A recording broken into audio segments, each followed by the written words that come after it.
शाकिर अवान साहब को भी रात गए अगवा कर लिया गया। उसके बारे में पहले मेरे पास इन्फॉर्मेशन नहीं थी। शाकिर अवान साहब जो हैं वो बड़े मेहनती जर्नलिस्ट हैं। मैं उनके साथ कुछ इंटरव्यूज़ भी कर चुका हूँ और बड़ी शानदार तरीके से और बड़ी ईमानदारी के साथ वो अपना काम करते हैं। जब PMLN बहुत मुश्किलात में थी और इस्टेब्लिशमेंट उनके ख़िलाफ़ होती थी तो शाकिर अवान साहब उस दौर में भी रिपोर्टिंग करते थे और वो ख़बरें भी चला देते थे जो ख़बरें कोई और नहीं चला सकता था। फिर वक्त गुजरा और PMLN ने जूते पॉलिश किए, इक़्तिदार में आ गए और इमरान खान साहब के ऊपर इस्टेब्लिशमेंट की चढ़ाई हो गई। अब शाकिर अवान साहब जो हैं वो दूसरी तरफ की कवरेज भी उसी तरह कर रहे हैं, लेकिन PMLN को ये पसंद नहीं है और इसी वजह से अब वो जिन लोगों को कल को कहते थे कि ये मुजाहिद हैं, ये ज़बरदस्त रिपोर्टिंग कर रहे हैं, इनसे बेहतर कोई सहाफ़ी हो नहीं सकता, ये सारे इकट्ठे होकर मोतीउल्लाह जान के घर पहुंच गए थे जब वो चंद घंटे के लिए अगवा हुए थे। और ना सिर्फ ये हुआ था बल्कि मोतीउल्लाह जान को जाके ये मोती भाई कहते थे ये सारे लोग, और उनकी बड़ी इज्जत करते थे उनके पॉइंट ऑफ व्यू की वजह से, क्योंकि वो सही चीज़ को सही और गलत चीज़ को गलत कह रहे थे। हालांकि मेरा कुछ चीज़ों पे मोतीउल्लाह साहब से इख्तलाफ रहा, लेकिन एक चीज़ है कि वो अपने मौक़िफ़ के ऊपर डट जाने वाला आदमी है। मोतीउल्लाह जान ने अब जब इनको एक्सपोज करना शुरू किया तो अब इनके जो इन्फॉर्मेशन मिनिस्टर हैं वो उनके ऊपर एलिगेशन लगा रहे हैं और उनको सहाफ़ी मानने से इनकारी हैं। सवाल ये पैदा होता है कि क्या ये लोग खुद इंसान भी हैं कि जिस चौक में जिस जगह पे लाशें गिरी हैं वहाँ पे जाकर खड़े होकर इन्फॉर्मेशन मिनिस्टर जो है वो लतीफ़े सुना रहा है, वहाँ खड़े होकर जुगते मार रहा है। और भाई अभी वहाँ से लाशें उठाई गई हैं थोड़ी देर पहले, वहाँ पे लोग ज़ख्मी हुए हैं, बहुत सारा खून गिरा हुआ है सड़कों के ऊपर, हद हो गई। वैसे शाकिर अवान साहब जो हैं इनके घर के ऊपर रेड किया गया, रात गए 2 बजे के करीब और दीवारें फलांग कर लोग अंदर गए।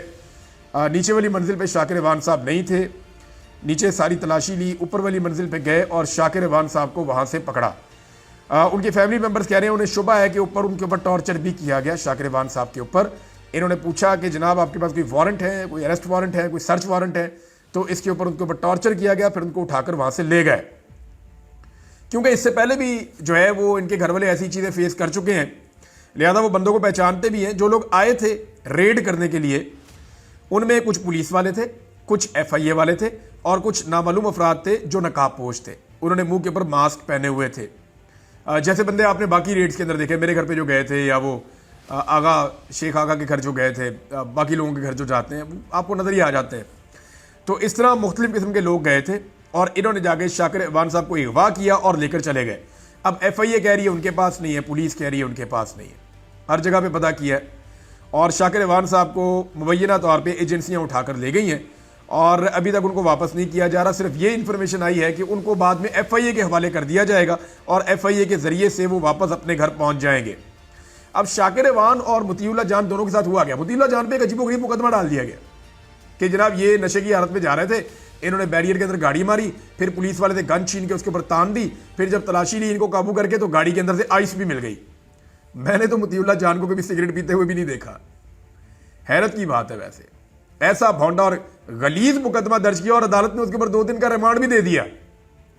साकिब बशीर साहब साथ मौजूद थे मोतीउल्लाह जान के जब दोनों को अगवा किया गया, फिर साकिब बशीर साहब को 5 मिनट के बाद छोड़ दिया गया, मोतीउल्लाह जान साहब को गायब कर दिया गया। फिर बाद में जब प्रेशर बहुत ज़्यादा बढ़ा, और मैं ये बताता हूँ ये प्रेशर बढ़ा है, मोतीउल्लाह जान को छोड़ना नहीं था क्योंकि मोतीउल्लाह जान रेगुलर अदालतों में जाते हैं तो जजेस का अदलिया का बहुत प्रेशर था, लिहाजा मोतीउल्लाह जान को मंजर आम पे लाकर उनकी FIR करनी पड़ी। तो ये प्रेशर जो है वो मैं सारे सहाफ़ियों से कहूँगा और सबसे मेरी गुजारिश है कि शाकिर अवान के लिए भी इसी तरह आवाज़ उठाएं।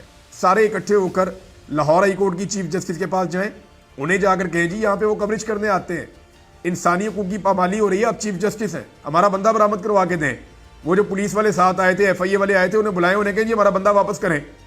और इसी तरह जो है वो इस्लामाबाद के अंदर हमारे जो दोस्त सुप्रीम कोर्ट में या इस्लामाबाद हाई कोर्ट में जाते हैं वो भी वहाँ जाएँ और जाके जजिस से बात करें, चीफ जस्टिस ऑफ पाकिस्तान से बात करें कि जनाब हमारे सहाफ़ी अगवा हो रहे हैं, मोतीउल्लाह जान के बारे में भी बात करें और शाकिर अवान के बारे में भी बात करें। एक अनोखी मज़ाहिया किस्म की FIR जो है मोतीउल्लाह जान साहब पे दी। इन दोनों बंदों का कसूर क्या है? एक चीज़ आप अपने जहन में रखें और सबको ये बात समझनी पड़ेगी कि रियासत का या इदारों का या हुकूमत का जो इस वक्त सबसे कमज़ोर पॉइंट है, जहाँ ये बुरी तरह फंस गए हैं, वो ये है कि इन्होंने रियल बुलेट्स चला दी हैं। 26 तारीख की रात को जो कुछ भी हुआ वो इनके लिए डरावना ख्वाब बन गया। इन्हें आइडिया नहीं था कि ये मामला ऐसे एक्सपोज हो जाएंगे। मुझे एक शायर है, उनका शेर याद आ गया, इकबाल अजीम साहब उनका नाम है।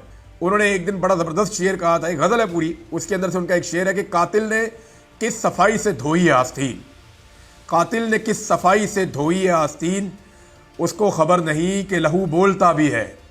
तो लहू बोलता है जी, आप लाशें छुपा नहीं सकते, आप खून के निशान मिटा नहीं सकते। ये आपके पीछे आएगा। बीबीसी ने बड़ी ज़बरदस्त इसके ऊपर एक डॉक्यूमेंट्री लिखी है, लेकिन इसका इम्पैक्ट बहुत गहरा आ रहा है, पूरी दुनिया के अंदर आ रहा है। आलमी सतह के ऊपर ये जो हुक्मरान हैं और इनके साथ जुड़े हुए लोग हैं, ये सारे फंस गए हैं और इनको जो है वो एक मुजरिम के तौर पे देखा जा रहा है, जिन्होंने निहत्ते अवाम के ऊपर अंधाधुंध फायरिंग की है। ये क्लेम किया गया कि जनाब जो मुजाहिरीन है उनके पास बहुत सारे हथियार थे, कुछ हथियार ला के सामने भी रख दिया। आपको पता है हथियार तो जब मर्जी पुलिस ला के सामने रख देती है, इनके पास पड़े रहते हैं हमेशा। तो हथियार ला के रख दिए जनाब, ये उनसे बरामद हुए। एक विजुअल ऐसा नहीं है जहां पे ये लोग हथियार लेकर आ रहे हो।